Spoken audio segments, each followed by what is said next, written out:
Good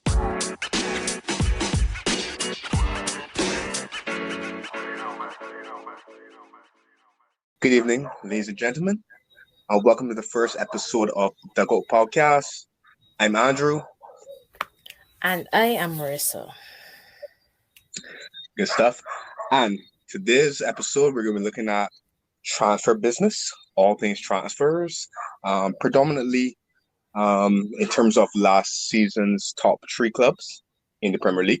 But before we get into that, Marissa, what were your thoughts on the season as a whole last year? Did you find it entertaining? Was it dull? Well, from a biased point of view, Chelsea fan here, of course, It could have been better from that perspective. But the season as a whole, it was really fascinating considering Man City looked to be running away with the title up to December, January. And then Liverpool just came out of nowhere. Man City had a few slip-ups. So coming on to the end of the season with Chelsea being dragged into the top four race, the title race hotting up, and even the relegation battle, I felt like it was a really interesting season, especially in the back half, to be honest. Yeah, I pretty much share your sentiment. As a Liverpool fan, it was agonizing in the end, seeing that we, fell just short. But in fairness, we came up against a very, very, outstanding Manchester City team and manager. But I thought it was a commendable effort from the Liverpool players as a squad, to even make it into the race, to even take it to the final day of the season, considering where we were in December. In terms of other aspects of the league, I like the fact that the top four race pretty much was kind of like open. There was a point I remember I argued with someone. I really didn't think Tottenham would have, made it into Champions League, but I guess Conte with this magic wand got them there, and then. But let's be fair, though. Let's be fair on that top four thing. Arsenal totally messed that up. Let's be real. Because yes, Conte did a great job. Because I think when he came in, Spurs were even below Man U, and I think we know the shambolic season Manchester United had. But Arsenal had that in their hands on more than one occasion. And for me, what game was it that they What game was it that they really messed it? Was it the Palace game? I can't remember, but there was a game. No, it was Newcastle, right? It was Newcastle away. And I watched that game and I could not believe that this was an Arsenal that were fighting for top four. I know Newcastle improved a lot under Eddie Howe and everything, and with a couple new signings, but they really messed that up. And I think it's still a miracle that Spurs got it, but I would say that it was in Arsenal's hands, and they pretty much screwed that up. Well, I guess we'll talk about this, in future episodes or what's not. We'll probably talk about it this coming season too, because I believe, when it comes to Arsenal, what you see is what you get. I don't know why people around the world allow Arsenal to dupe them or to trick them into believing that they have turned the proverbial corner. But I know what you mean. What you mean in terms of Arsenal having it in their hands. In terms of it was in their hands. They had control of the outcome. Basically, you win your games or you do what your job is supposed to be, get your job done, and you will make the top four. But watching Arsenal team, I was never convinced about Arsenal. I think you've heard me say that before, right? I was never convinced. I think, and this not. I don't want to bash Arsenal. I'm pretty sure them would give me, the next 9 months or so from August to do that. But I don't want to bash Arsenal. Or whatever the case would be. But there's something with Arsenal that's missing, or at least was missing last season. So I never, felt as though when the pressure was on, in those telling moments that Arsenal would have been capable of seeing it through. I felt if Arsenal made it, it would have been more of an indication of how poor the Manchester United and the Tottenham's were last season. Right. Fair enough. Right? Fair enough. Yeah. But I think when you look at the season on the whole, I think we definitely would agree that Manchester United would have been the disappointment of the season. For those of you who had expectations.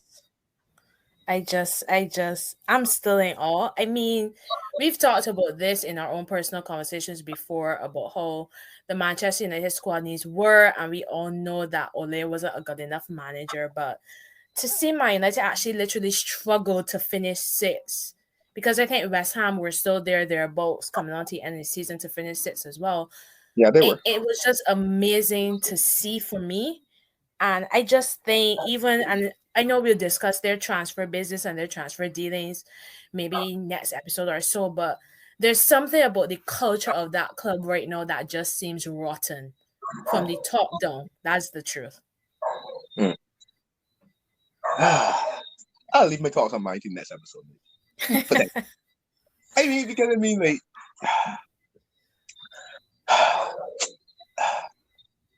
as I was once told by our primary school teacher, if you ain't got nothing to say, don't say nothing at all. So right now, I ain't got that good to say about mine. Oh, wow. I respect them though. Wow. I did the tradition and stuff like that. They're rival, but I always felt like Ole was a big problem, and I felt as though the finishing second the year in front during the pandemic year or what's not, I felt as though that was sort of a false dawn. I've had arguments about this. But I do believe that, had Liverpool not had the injuries to key players that they had that year, I do believe that Man U would not have finished second. And Lampard being at Chelsea, I think Chelsea was still in a bit of a transition phase as well, with those new signings. So I felt like opportunity was there, and Ole, team did well. But I never felt as though, even when watching Man U play, like for example, in that season there was a game at Anfield where Liverpool's form was atrocious. I think that would have been right on the cusp of, right after the 6 straight home defeats. Liverpool were different, taking a Man U came and played that, but they never played like a team that felt like they could have won at Anfield, or they never played with the initiative or the intensity that we're in this kind of race and we're really going for it. I always felt like, oh well, I felt open my and I actually did, maybe I might be able to reach out and do something, but it was not that drive, that determination. I didn't get the sense that, as a squad, Ole really had his team believing that that they were capable of winning the biggest honors. It was more like, let's see if we can luck ourselves into a situation here. I remember a former colleague of mine, he always used to say Ole was just no tactics, just vibes. So I found that funny. Well, I mean, Ole Gunnar Solskjaer. Like I always said, I don't believe that Ole should have got his job in the first place. There was no credentials to justify why Ole got the job. Let's be real. Manchester United, despite their difficulties since the retirement of Sir Alex Ferguson, are still a big club. Now I want to be clear. There's a difference between big club and big team. Big club, big team is what you do on the field. Not a big team anymore. Well, not playing like a big team, I should say, but definitely still a big club. And big clubs, big teams need big managers. Big managers need some sort of credential or CV or whatever the case would be to suggest that they're capable of doing that job. Ole managed at Cardiff, was relegated with Cardiff, and he won championships in Norway with Molde FC. That's not. I don't care if he won, if he knocked up PSG in the Champions League last 16 or what's not against all odds. That is not justification to give this man a managerial job at Manchester United. Right. They definitely got carried away with that first, 3 to 6 months period after Jose got sacked.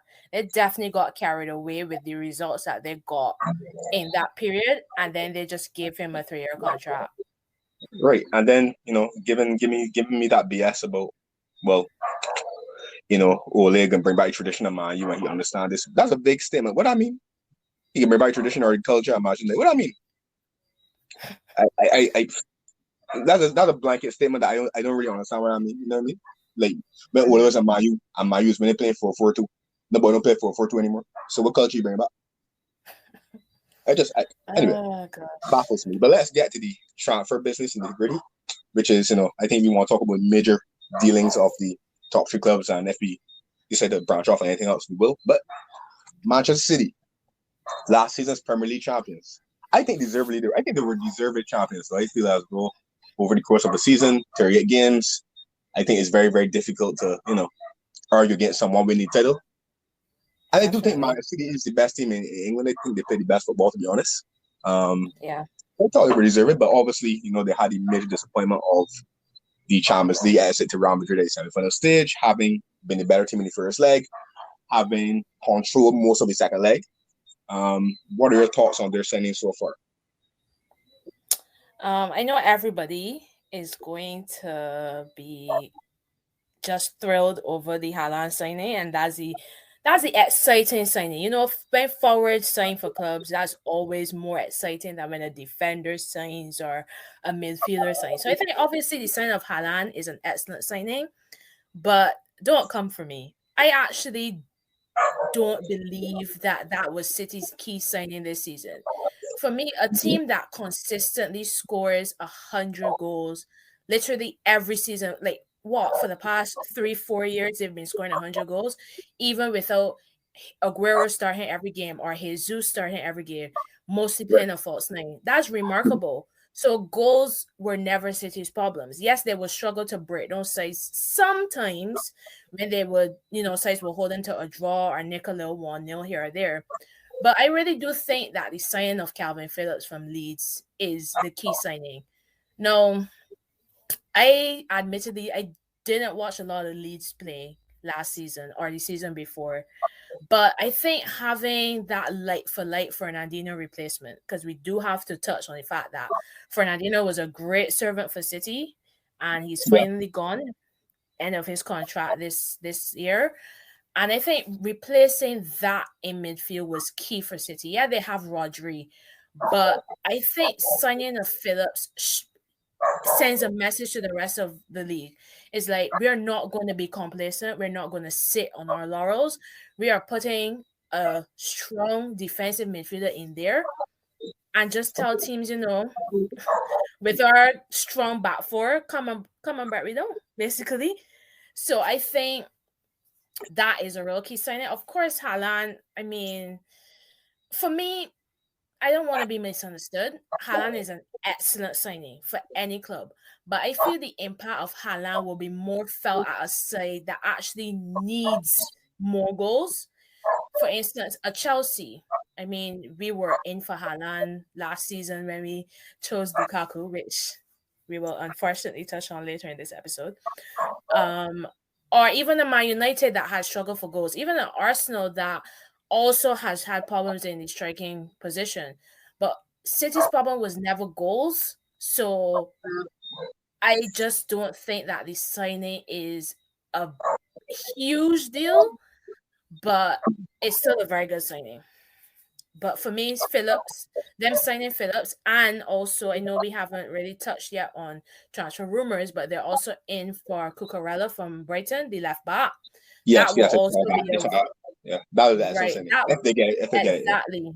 Exactly. So I think their defensive reinforcements for me just make City an even more scarier prospect next season. Well, I don't know if the more scary. Let me see. I understand why Haaland was brought in. Because like you said, hitting the nail on the head. They didn't have a recognized striker, right? You had a girl who, because of fitness and different things over the last few years that he was at the club, wasn't playing every game. Jesus was a rotation piece, you can argue. And, they were, with Jesus especially, they were flexible in terms of he didn't always play through the middle either, right? So he was never like a traditional number 9 type of guy. They went for Kane last season, didn't get him. But I feel as though City brought Haaland in, not because, like you said, they always score a lot of goals. I think since Pep's second season where they won the title, they've scored 100 goals or more every season. So the team has in goals, and the good thing about City is that their goals don't come from one source in isolation. They get goals throughout the team. For the most part, they share them around. But I think the issue, I know why it worked out this way, but to me, it seemed as if in the biggest games, so the games against Liverpool, these two draw but both games were 2-2 draws. The game that they lost to Tottenham, for example, the Real Madrid game in Champions League, it felt as if in some of the crucial moments where, they still played well, but they didn't get the result that they wanted. And I felt like that was the only fact that they didn't have what you would call a natural goal scorer. Because Jesus moving in Arsenal is a great opportunity for him to show that he is a natural goal scorer. But the argument can be made that Jesus isn't a natural finisher. I would definitely say Raheem Sterling as much as, and it's not so great, people, because he left Liverpool, none of that. But I wouldn't say he's a natural goal scorer either.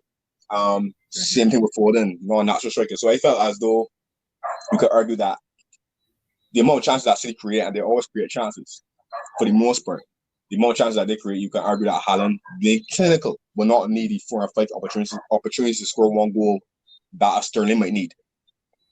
Right? And that might be the difference between, finishing a point ahead of Liverpool rather than finishing 6 or 7. That could be difference in a Champions League game again, in terms of, losing to Real Madrid or being completely out of sight. Right? Okay. So I think I understand the Haaland standing from that perspective. I think Haaland is brought in to be you're expecting him, you're hoping, you're banking on him being clinical in decisive situations, clinical in big games, so that the amount of chances that we create, this guy can take them, and we can be 3-4-0 to the good, nothing to worry about, right? Rather than just one goal ahead, or because if you look back at the games against Liverpool last year, especially one at Anfield, Liverpool didn't play well at all the first half, and they scored 0-0. Because he didn't take the chances. And then he's going to have, a bit of magic from Salah, got Liverpool a draw. Same thing could be said at the Etihad, right? To a similar fashion. Liverpool didn't play well in this. And I remember Maris again, remember that he missed a chance where he lobbed the ball over the bar. He last kicked the game, essentially. Yeah, I remember that. So these are things that if you bring a Haaland in, you're banking that, okay, he's not going to miss against Real Madrid. Okay. Mm-hmm. Okay, but let me ask you this. Now, the narrative surrounding players when they move from foreign clubs to England is acclimatizing to the league. So, yes, you talk about Haaland being clinical, but do you think that he is going to need an adjustment period before he can become that beast that we have seen at Dortmund? Or do you think he slots right in and just binds in 20 to 30 goals next season? Honestly, I believe that he wants to see. Okay, to me the period of adjustment or whatever the case would be. To me, that is not.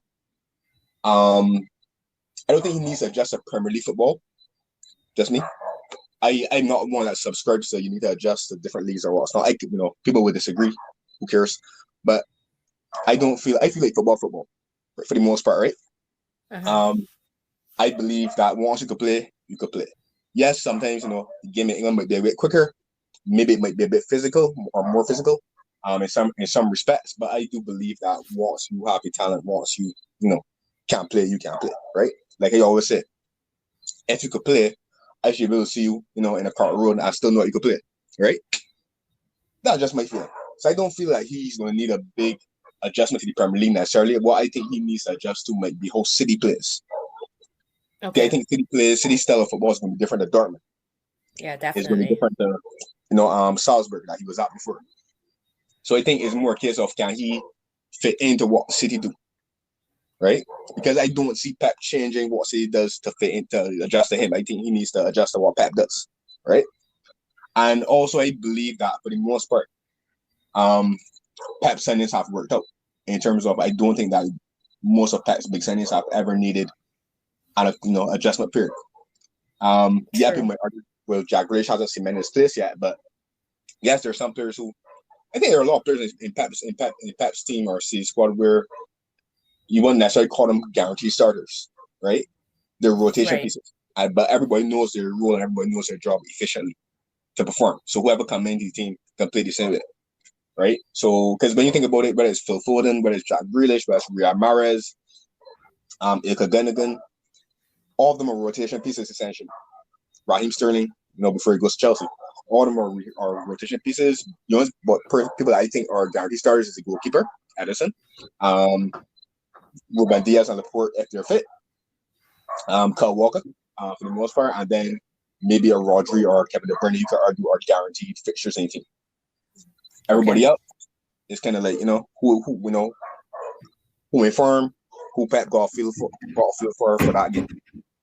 So I think it's more about Haaland just adjusting to what he does, and once he can do that, I think he'll be a success on the pitch. Unfortunately for some, for people. But yeah, but I mean, the good thing about it is that you don't need to beat City to win the Premier League. You just need to be balanced against everybody else. So that is a fantastic point, and that for me is where teams like Chelsea and to a lesser extent Liverpool have struggled. I mean, Chelsea were atrocious against City last season. I don't even like to think about those 2 games that we played against City in the league. But the season before that, when we won the Champions League, we were pretty successful against them that season. And I just find that, like I said, Chelsea and to a lesser extent Liverpool drop a lot of points against teams that they shouldn't drop points against. And like you said, I think beating City obviously is a plus, but you really just have to be as perfect as possible against the sides that you should be. Yeah, I agree. And I think Liverpool finishing, actually the consequence for Liverpool finishing second and not first, in my opinion, is basically Liverpool's first half of the season. Because the first half of the season, Liverpool definitely had too many draws. We lost to West Ham, we drew with Brentford. There were a lot of drew with Brighton after being 2-0 up at home. There were a lot of little, annoying little draws, annoying little drop points. Second half of the season, January onwards, was actually almost perfect. The draws you have with Tottenham, which was the difficult game, and the City game. I think those were the only points that Liverpool dropped in that 18 remaining games in 2022. So I think the consequence of finishing second was obviously the start of the first half of the season with Liverpool, and I can understand as well because you have players coming back from injury, things like that, would have affected in terms of settling in, because I don't feel as though it was possible for Van Dijk and different players that would have been out injured or wouldn't have had their best form to just start back in September or August, and hit the ground running. I think they needed a period of getting used to it again and finding back that rhythm. Want to touch on Calvin Phillips, the point that you made about Calvin Phillips. I take everything you said. I think everything you said is relevant. I agree with most of it, but I think I have a different spin on the Calvin Phillips signing. And that is that I think it's going to be interesting because, like I said, I don't see Pep switching the way he plays. I think Pep is still going to play the 4-3-3, still with one sitting midfielder. The guy in command of that position is Rodri. Right. I think it's a risky move for Calvin Phillips to move to City at this point in time. And this way, there's a World Cup year. You go into City, where you chances are you're not going to start every game. In fact, chances are it could be a situation where clearly you are not going to be. It's going to be apparent to everybody that you're not your first choice sitting midfielder, right? Right. So you're going to go there and warm your bench. You're going to probably play some meaningless Champions League group games, the occasional FA Cup or Carabao Cup game, I assume. Actually, Carabao Cup because that won't start. FA Cup won't start until the New Year. And you might play some Premier League games where Pep feel like rotating the team or what's not, right? I don't know if it's the right move. This is my thing. I like Calvin Phillips as a player. I think he's a good player as well. I do think they needed to replace Fernandinho. I do think he's an ideal replacement for Fernandinho in the squad sense because let's be honest, last season and the year before last, Fernandinho more and more became phased out in terms of starting 11 guy into squad rotation guy. Right. My worry with Calvin Phillips is that I just pray that he don't turn into a dying drink water. I regret that move. I think example. I think taking that move to City at this time is risky in the sense that, though you basically banking on the fact that England don't go another midfield that come and emerge and you starting place. But they don't. That's the thing. I understand what you're saying, but really and truly, for me, England only have 2 quality defensive midfielders, and that's Phillips and Rice. There's nobody that's going to emerge that can take his place for a World Cup squad. But you see, right? This is where he's lucky. He's very lucky. And there's why. Because the formation that England generally plays suits him. Because obviously not Southgate likes to play with two sitting midfielders. Right. Chiefly him and Declan. So that benefits him to a certain extent. And he's lucky. He's very, very lucky in that regard. You think with Southgate though, and you think that he got to be wary of is that we must also acknowledge that Gareth Southgate likes to change the system a lot based on the opponent, right? So does he though? Yeah, because there's some games where he plays for the back and there's some games where he plays three. Yeah, but he mostly, well, I feel like he mostly goes with a three at the back with two sitting though. Yeah, and I didn't agree with that at first, but having discussed it with a close friend, and analyze it or what's not, my view has changed. I do think that when you consider players that have available to them, that Southgate decides to pick from, I believe that the 3-4-3 variation of that back three is the best, or most effective system or way of playing that England has at their disposal. Now, if Southgate plays that predominantly at a tournament, then Calvin Phillips shouldn't have any problem. But like you said England don't have anybody to come, and challenge for that position. I don't know if I necessarily agree. There's Jordan, although Jordan a bit older, but there's Jordan. There's Jude Bellingham. You never know. There's always some players emerging. I get you. I just get a little bit of clamor for him to gain team. I get you, but if there's one thing that Gareth Southgate does is stick to his favorites. And in any big game that England play, you will see Phillips and Rice sitting. Jordan Henderson may come in for odd rotational game. Personally, Bellingham gets in any starting lineup for England, in my opinion, but that will require a formation change. And I guess we talk about that more when the World Cup creeps around.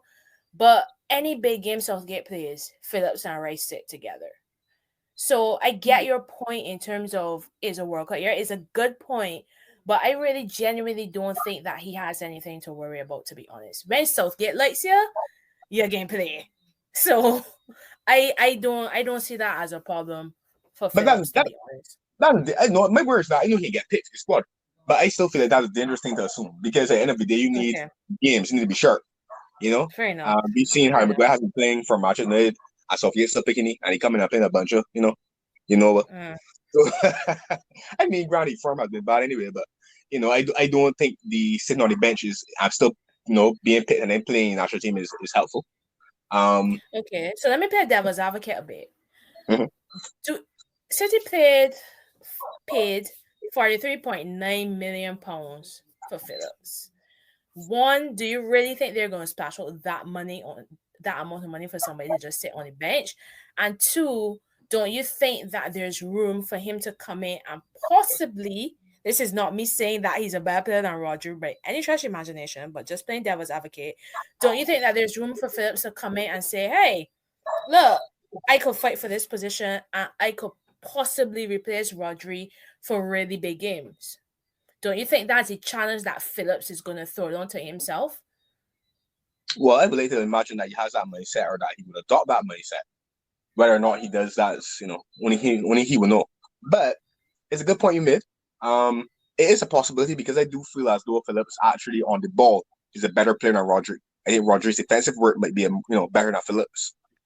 But I do not Rodri on the ball is bad either. But I do think that Phillips is a more natural, ball player than Rodri would be, if that makes sense. Okay. So I feel as though Phillips has that, strength of his bow in his favor. But it's left to be seen. We'll see how Pep works it out. To your point though, about if I think Pep will bring Phillips and predominantly sit on the bench. Yeah. City can't afford to. And when you think about Pep and the Premier League, we know this Pep and club, I can say with certainty, are two managers in the Premier League who really, really rotate. Once they find their groove and they start to put a string of wins together, they really rotate in certain positions, especially midfield. Okay, fair enough. And defense. I think you might more see rotation in the maybe the white areas. Okay. Yeah, I think with Hannah coming, So get a bit more consistency through the middle, but I don't see Pat. So it's possible, but we'll see. yeah, we will. So we know they had some pretty major outgoings, and we probably touched on Jesus to Arsenal and Sterling pending to Chelsea when we get to those clubs. So right now, let's move on to your club, Oh yes, Liverpool make it FC. right. Yeah. Right. Yes, let's go with that. Pretty savvy business by Liverpool, I must say, to be honest. Mane was the big shot. I remember on our way to the to watch the Champions League final, we were saying the way Mane was talking, he wasn't gonna leave. But then that announcement came. It took me by surprise. Probably didn't take you by surprise. I don't know. But when I saw Mane was leaving, I was like, opportunity as a rival fan. But then, of course, y'all just go and splash the cash on a certain Darwin Nunez. And I haven't seen him play much. All I know is that he scored, I think it was 33 games, 33 goals last season. Yeah. Man United were in for him. And I think what annoys me about Liverpool is that y'all are so efficiently run. It just drives me crazy. Now, let's go all the way back to January with the signing of Luis Diaz. Mm-hmm. No, people would say, but Liverpool got Mane, Salah, Jota, Firmino. Why sign Diaz? I actually think that was probably a bit of foresight, thinking that Salah's contract issue becoming a bit protracted. We're not exactly sure about Mane's. Let's just get somebody in January. So y'all made that incredibly shrewd signing. Then Mane just up and leaving. Obviously, probably didn't take club officials by surprise. But then to just within a couple weeks just seal the signing of Darwin Nunez, I'm like, Liverpool is a different animal in the transfer market. It is seriously, seriously annoying as a Chelsea fan and as a rival. But honestly, it's been great business in my opinion. I'm sure you have your opinion.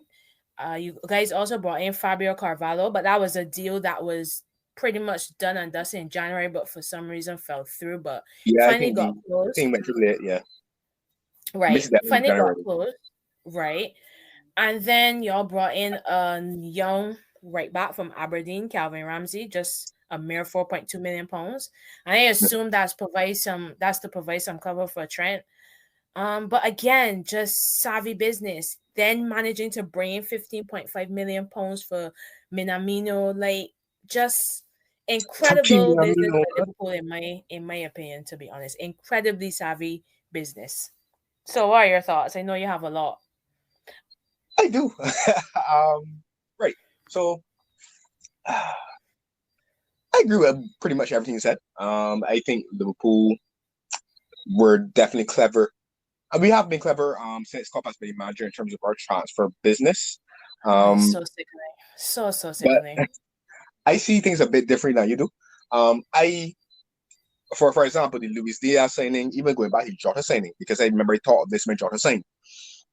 Because if you look at the front three that Liverpool had, the Salah, Mane, and Bobby Firmino, all of Right. them were pretty much approaching 30.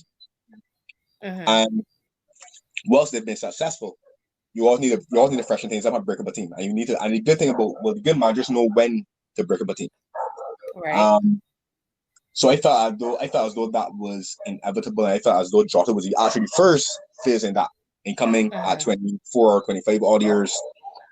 And then you brought in Diaz, who's 25, Nunes 22, and he looked young Carvalho is 19 or so, whatever the case to be. So I felt as though it was a natural fizz, because when you think of it, that team, the cycle of that team would have began in 20. Mane came in 2016, Salah 2017. Bobby would have been there under Rodgers for a brief moment in 2015, but didn't Right. really play until 2016, 17 as well. So when you look at it, that team or that attack, that front three would have been together from, let's say, our average 2017 until 2022. And Right. 5 years. because of, yeah, and albeit because of injury, Bobby didn't really play as much this season as he has in previous years either. So I felt as though, I mean, when you look at it in terms of what ceiling could be for that team having won Champions League, Premier League, pretty much every trophy that is available, just not on multiple occasions, but still, I felt as though the cycle of that team from an attack perspective needed to break up. I think it was just a question of who you're going to keep, who you're going to let go, right? So it was the big decision: Salah or Mane, Salah or Mane. No, don't get me wrong. I'm happy that Mo Salah, Brian don't even his thing. Very happy. I'll be singing that song that season for anybody who's wondering. Yawn. The Egyptian king. But I'm very happy that this guy is. Listen. Just a little side note for the viewers. This guy is never more annoying than when he's talking about Liverpool and Mo Salah. So get used to it. I got more songs to bring up. We know we're singing through this season. But please I'm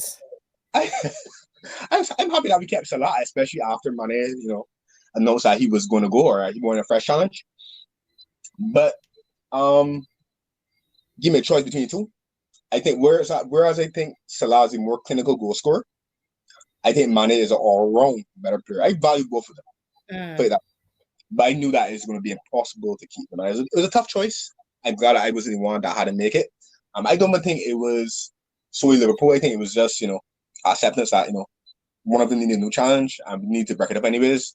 I understand why Mane would have, felt as though he needed a new challenge. I don't think there's any malice or any ill intent between the clubs or disagreement that type of way. I just think it's natural, natural new phase, natural new evolution rather of the squad. So I know I was very disappointed that Mane left.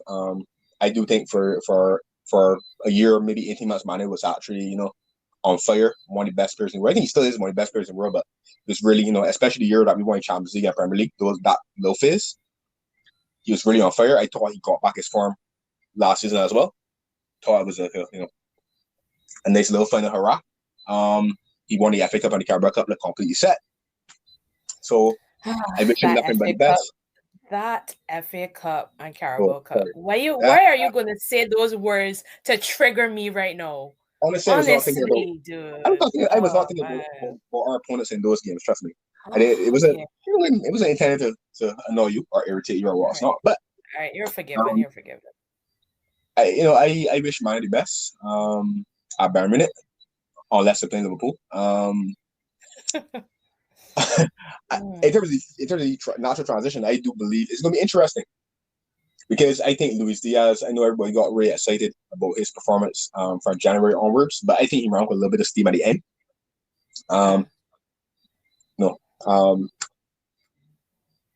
Attenuated by the performance in Champions League final. I really felt as though that was not saying Real Madrid. Real Madrid played well and they defended. They had him pretty, good as well. Must give him credit, but I do think as though he seemed to be,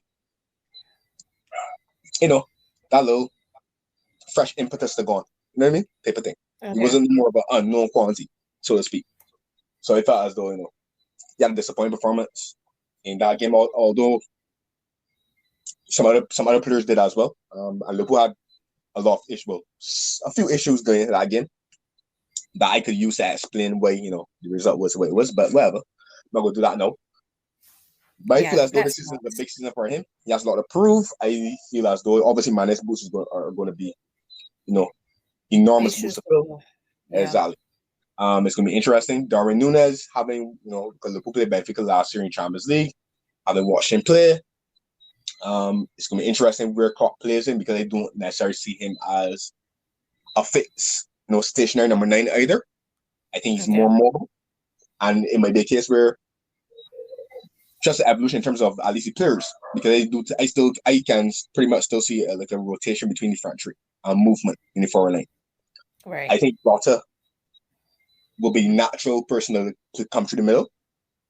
I think Bobby Firmino, sad to say, I think we might be nearing the end of Bobby Firmino. I haven't heard anything about a contract renewal. It would surprise me if he gets one. It would. When is it up? It's up next year. Okay. So he has 1 year left to run, and I haven't heard any talk about. I mean, it's still time. Who do business. It could still happen, but I can't say right now that I expect it to happen. Right? I think. To be honest, I think even though, like you said, okay, he was injured and that affected his playing time, but I also think he is being phased out as well. To be perfectly honest. So I don't expect I'll be shocked if Liverpool renew his contract, to be honest. And even if they do, I can't see more than maybe a year or 2 year renewal. Right. How old he is now? So I think Bobby will be 31 in October, I believe. I believe he'll be 31 in October. So I can't see him getting more than a 2 year extension, if that. And maybe giving him an extension will, I mean, it's possible because he might start to move into the James Miller Henderson role at the team in terms of being the elder statesman. Right. And maybe that will help the Darwin Núñez, the Fabio Carvalho, settle. I think Carvalho is really, really young, so I think he has some time before he's really going to be, thrust into the first team picture. I think Liverpool will be patient with him and try to allow him to develop. In terms of the other signings that we would have made, Calvin Ramsey. That's another one that I don't expect him to feature in the first team much this season. I think he's another one that is going to be given time to develop. Right? He's 18 years old. Joe Gomez can play right back as well. Gomez has been playing right back. So unless Klopp, and I think Matip still has a couple years around his contract as well as Van Dijk. Konate just bought last season, so unless Klopp sees Gomez as unsettling the preferred centre back options that currently play, I can't really see Gomez playing right back the Trent, at least in Premier League or Champions League.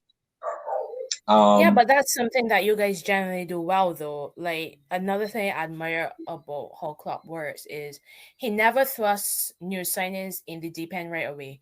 He always gives them a chance. You look at Konate, how he managed Konate this season is a perfect example.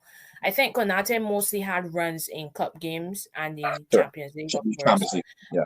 Right. And he usually just gives the person time to acclimatize to the team, acclimatize to England, and he manages them really well. I think Tsimikas as well, when he first came, didn't really feature much either, but you saw him being used in a rotational capacity sometimes when Robertson needed a rest or when he was injured. So Klopp generally manages new signings as good as anybody else, in my opinion. Yeah, I agree. There are many examples that we can refer to where that has happened. But yeah, I do see Calvin Phillips, if he features in the first team. Sorry, Calvin Ramsey. My apologies. You're correct. Too much Calvins. Too much Calvins. Right. I more see him featuring for sure in the Carabao Cups. Where especially in the early rounds where Gomez might then get an opportunity to play centre back. That then you might put him in the team. Giving Trent a rest or what's not. So yeah, that's also if poor Joe could keep fit as well. That's true. Well, touch on what everybody stays fit. This year I don't really want any injuries. But the thing that I would like to see Liverpool do that I haven't seen them do as yet is addressing midfield. I do think we're a bit late in that. It's going to be interesting. If I'm in the mind of Klopp, what is Klopp banking on? Because you have Thiago, and I think Thiago had an exceptional year last season. But he had the odd injury niggle, and then at the most inopportune time at the end of the season, right before Champions League final, he got a little injury. I suspect he wasn't 100% fully fit, played anyway, but that's a problem. Potential problem because Thiago is injury prone, and he might not get any major injuries, but he will have, I feel like he will have the odd niggle throughout a season. So it's gonna be interesting how Klopp sees the midfield developing, because you have Henderson, who's pretty much a box-to-box player. You have Naby Keita, who I believe needs to be moved on by now. Hasn't shown his best form. I don't see it coming. You just can't stand Naby. I don't know what you got against Naby. You know what you got against him? That's thinking, well, let's get that you put in Champions League. Oh my gosh! I am going to edit that out. Oh my god! No, you can't edit out. That's thinking, well, let's get that way got against Naby Keita. You know what I'm saying? Oh my gosh! Do not edit it out. He needs to learn how to do football. But anyhow, but seriously, he's been at Liverpool what, 3 years now, 3 seasons.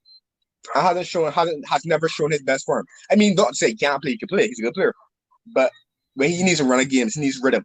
And whenever Naby Keita plays 5-6 games, injury. I'm gonna tell you, tie, groin, hamstring, something. So, I feel like, I had enough of you. And then he's very erratic in key moments too. Can be. So that's an issue for me. I just feel as though I'm not saying he's a bad player, but I just feel as though he's not justified that 50 odd million outlay that we had for him those 3 seasons ago. He hasn't. Maybe he'll prove me wrong next season, but we'll see. Then you have Curtis Jones and Harvey Elliott, who are interesting in terms of can they elevate, because I would consider them now to be pretty much first team squad members. Elliott actually recently got a shirt number change to number. He's going to wear number 19, I believe, next season.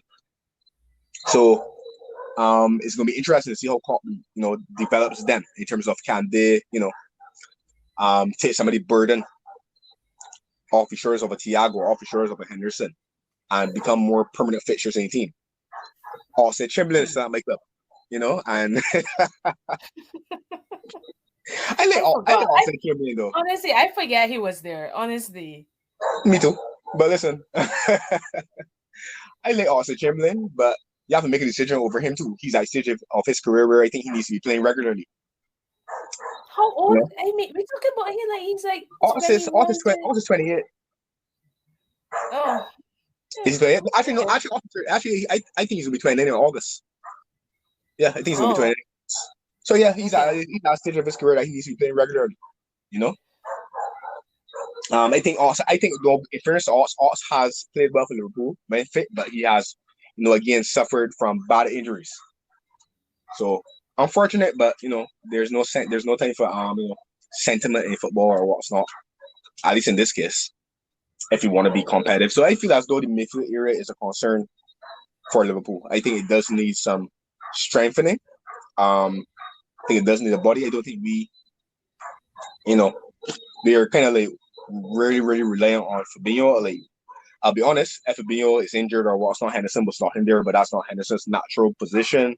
Or you may have a James Milner at my club. And I like Milner too, good servant, but I think this last season that we could wobble and give Milner a 1-year extension, if you're asking me. Milner is the ultimate utility man, and Klopp loves him. Well, Milner. All right, regardless of what happens between now and the end of the transfer window at the end of August, I believe that Liverpool will have a strong enough squad to compete again for major honors. Hopefully, this season they can, go a step further, do one better than last year. Hopefully they can win either the Premier League or the Champions League, if not both.